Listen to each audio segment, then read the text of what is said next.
If you'd like to have a go at making some beautiful fabric napkins this Christmas for your table, I'm going to show you how. They're ever so easy to make and they don't use up very much fabric. You can just use some festive fabric that you've got around or buy some specially. You can make them like this one where you've got a print fabric for the napkin and a nice plain border. You can see they've got little mitered corners.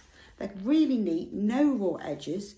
Or you could make them with a plain fabric like this one I've done that's got a nice print fabric border. Or you can mix and match them for your Christmas table. And don't forget, they're not just for Christmas. Use any fabrics that you've got around to make a beautiful set of fabric napkins. Watch the video tutorial and I'll show you how.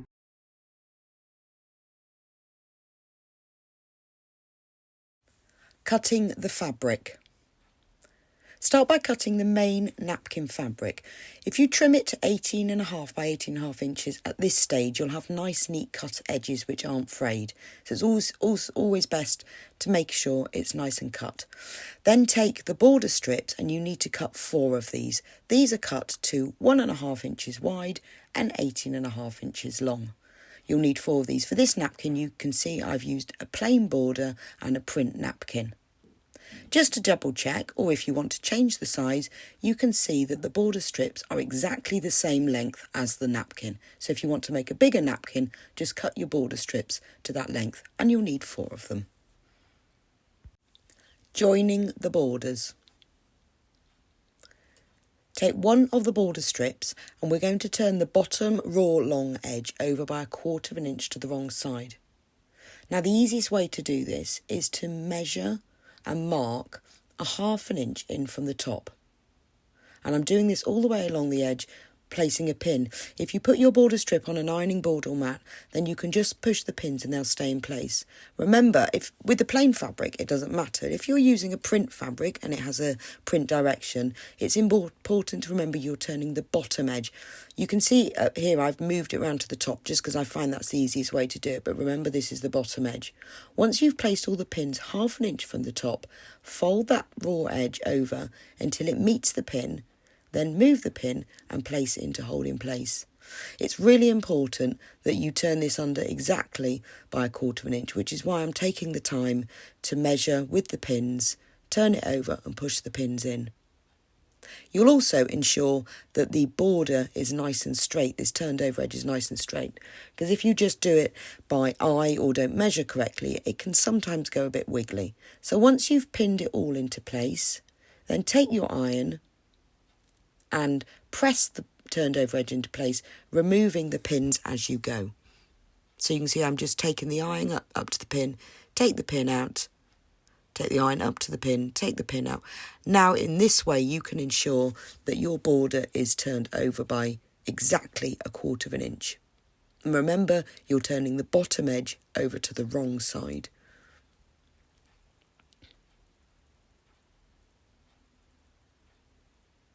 So now you've got a perfectly turned over edge. Turn it over to the right side and give it another press. This just makes sure that it stays turned under and makes it a little bit flatter too. Now repeat that with the other 3 border strips, turning the bottom long edge over by 1/4 inch to the wrong side. So all your border strips are now prepared.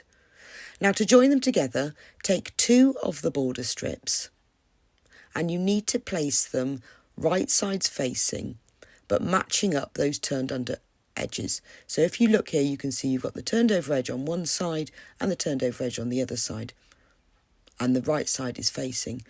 Now rearrange them so that those top folded edges meet up exactly and the short edges. Now you need to measure and mark 1.25 inches in from that left hand side, because that is the width that your border is now that you turned the edges over.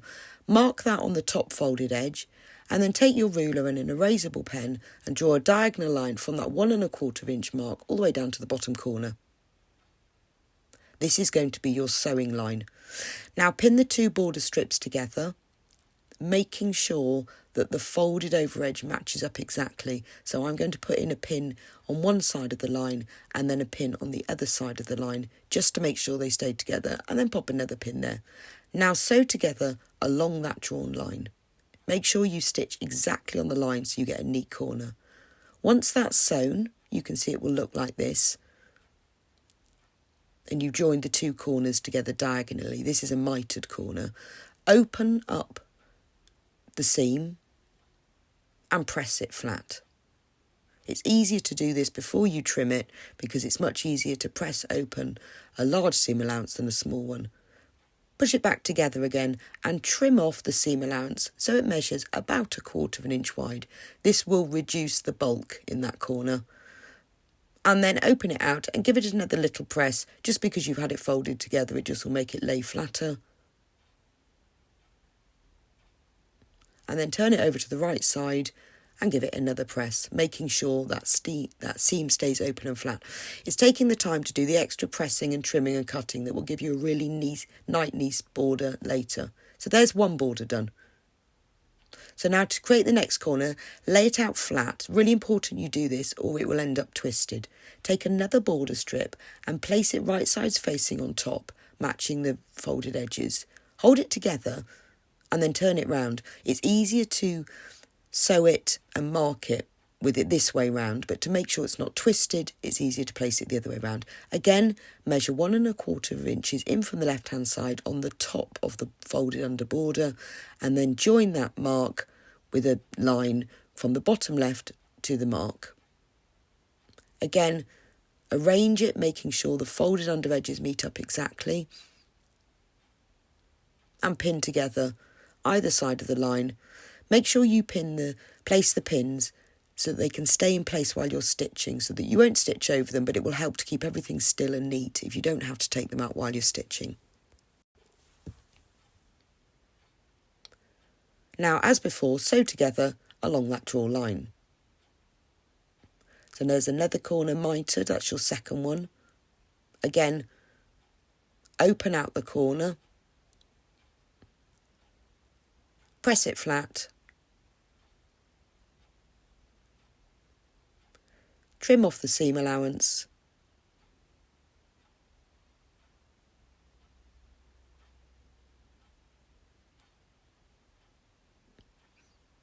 and then open it out and press it flat again, just to make sure it's nice and even and laying flat after you've trimmed it, and then give it a little press from the right side. So that's 2 corners done now. Now lay it all out flat again because it does get twisted as you're sewing, so make sure it's all nice and flat. And now you can sew the third strip on. So in the same way as before, making sure it's right sides up, take the third strip and place that right sides together, making sure that the short ends match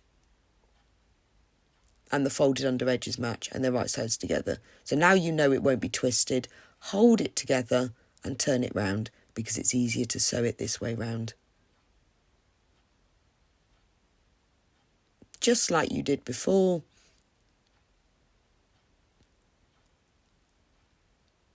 Mark 1 1/4 inches in from the left hand side and then join those marks together.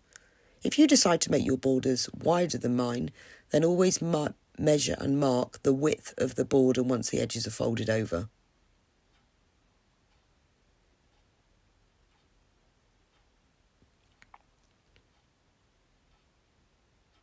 And then place another pin on the other side of the drawn line and then a third one at the bottom just to be sure it all stays together. And then sew together along the drawn line. So now that's all 4 attached, but you've got to make the 4th corner. With that last one, obviously, you do need to sew it and pin it exactly the same way as you did before. Now, to do the final corner, it's exactly the same as before. Make sure everything's lying nice and flat. Place the 2 strips in the final corner, right sides facing, making sure the folded under edges match up. Hold it together, turn it round. I found that if you don't lay it out flat and hold it together and turn it round, one of my corners I had to undo because I'd got it twisted.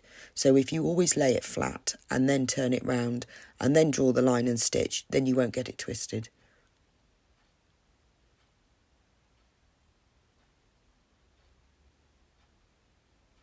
Pop the pins in as before.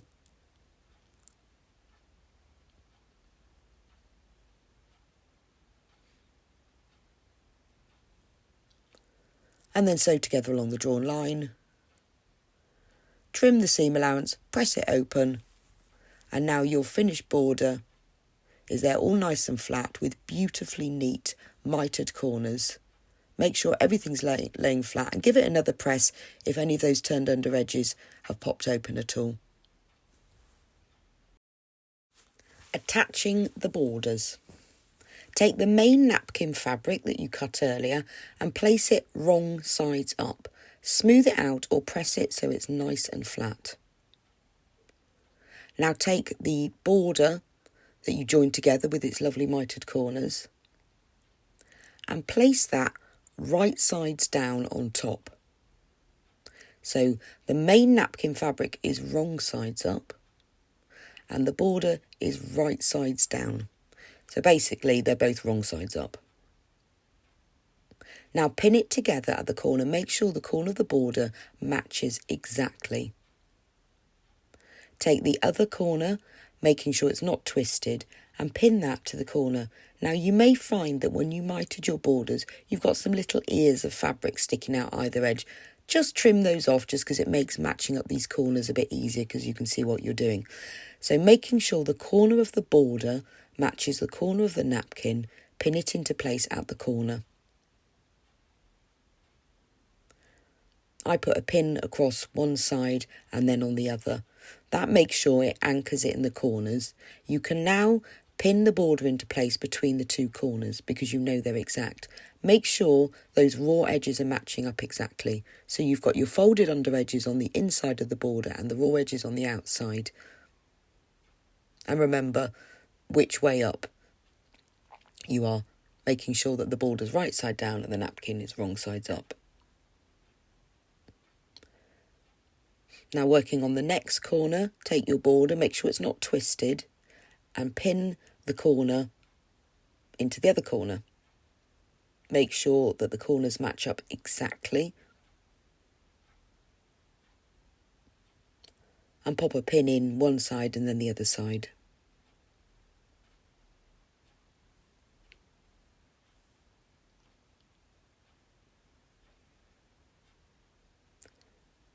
Now once you've anchored it in the corner, you can then pin it together between.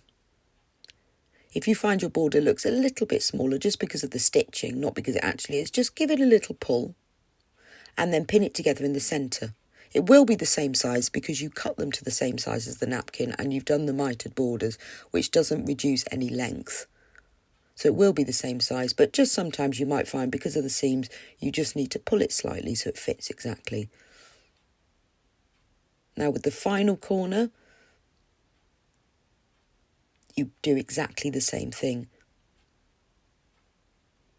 So I've noticed I've got one little ear of fabric sticking out. It's just the way when the mitered corners are done sometimes. They won't make any difference to the finish. It's just because you've got to match up the corners and the edges that it's easier to see if you trim off any little ears. So pin it together in the corner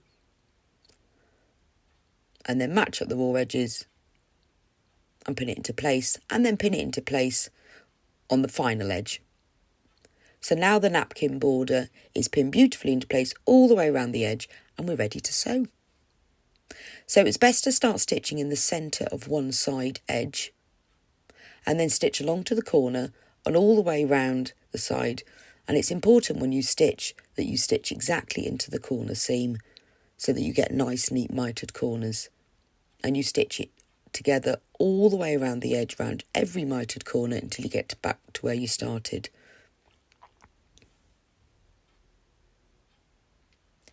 But I'll show you this on my machine. So I'm starting in the centre of one corner. I'm using a 1/4 inch seam allowance. You don't need to reverse stitch when you start. Stitch slowly and carefully. I'm using my foot as a 1/4 inch, so I can use that. If you don't have a 1/4 inch foot, use the markings on your sewing machine plate. Remove the pins as you go, making sure the raw edges match up. Now when you reach that corner, you can see here, I'm going to slow down a bit.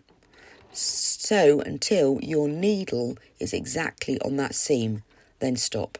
Lift the presser foot, turn the fabric round, lower the presser foot, and then you can stitch all the way down to the next corner. Again, make sure those raw edges are all matching up, removing the pins as you go.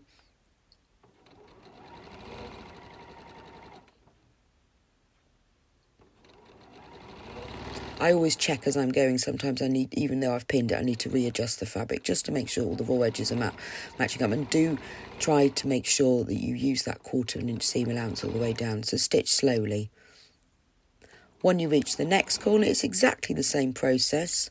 Slow down a little bit and stitch until your needle is right on that corner seam. And when it's there, lift the presser foot, turn the fabric round and stitch down the other side. Then carry on doing this until you have done all 4 corners. So I've got all the way around all 4 corners, so I'm just stitching now down to where I started, just to show you when you get to where you started, just overlap and stitch on top of where you started, just a little bit, about 1/2 inch, then reverse stitch to secure the seam, cut the thread, and your border is now neatly attached to your napkin. So you can see all sewn together all the way around the edge. So the last thing you need to do is just trim off the corners, because we're going to be turning this right sides out in a minute in order to just reduce the bulk so that you have neater, pointier corners. If you trim off that fabric, make sure you don't cut through the seam, so just a little bit outside and just trim across the corner on all 4.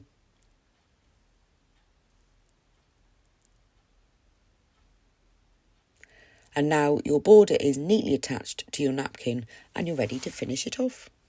Finishing off. So now you've got your border attached, you need to turn your napkin border and your napkin fabric right sides out. So basically you just flip over the border. Now we need to press this so the seams are laying right on the edge. It's easier to do this if you press the seams open at this stage, just from the inside.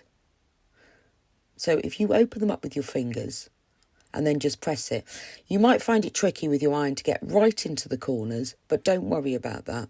If you've pressed open as much of the seam as you can, it will just help you to get this to lay neater. So press the seam open. You might be able to get into the corners, but don't worry if you can't, just press the seam open. Now I've done this already around all 4 sides. Now you need to push open the corners. So just put your finger into a corner and then use something to help push it out. I've used this stick for my turning tool here, but you can just use a point turner.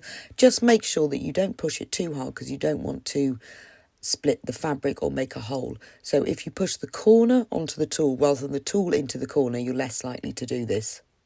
If you do go through it by accident, just turn it wrong sides out again, restitch the corner and start again. It's not the end of the world, but just try to do it gently. So push out the corner with your finger and then use something to just put it out. So you can see if you've got a nice, neat, pointed corner there.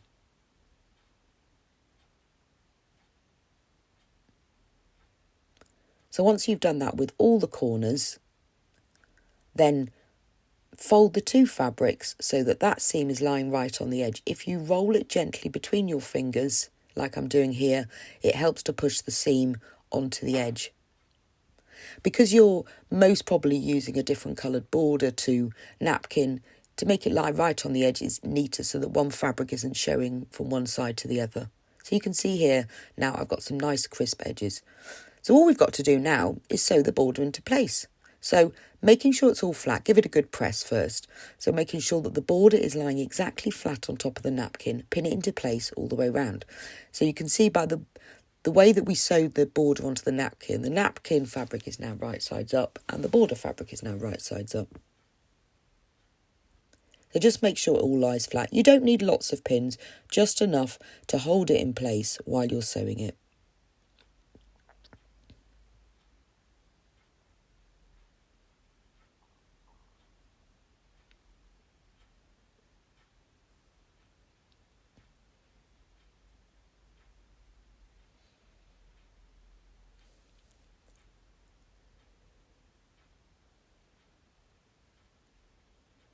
So I'm just putting the pins in around the final side now.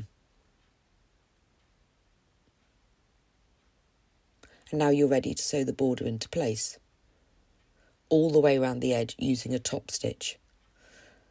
In the same way as I sewed the border, it's best to start stitching in the centre of one side or just down from one side.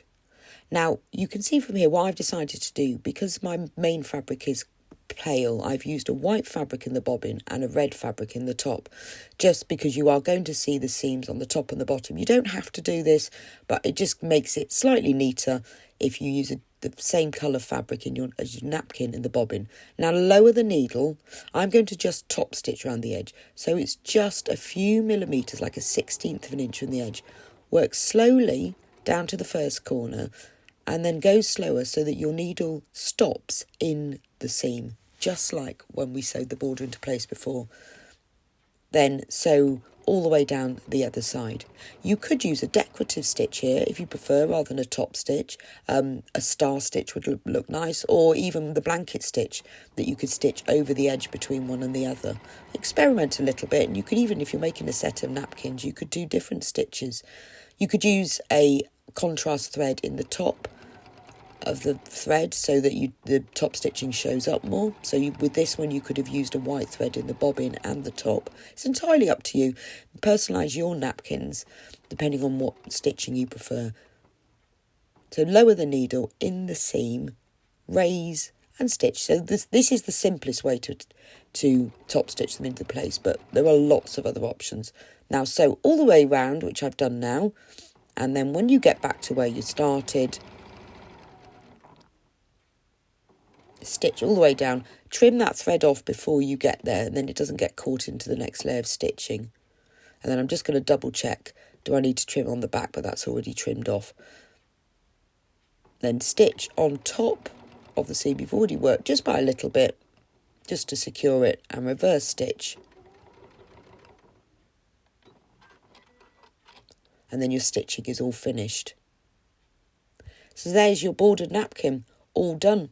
It looks very, very professional, stylish. It's up to you how you do it. You can see because I put the white thread in the bobbin, you can't see the stitching on that side, although it doesn't matter if you can. That's entirely up to you. And your napkin is now finished. So continue to make a whole matching set.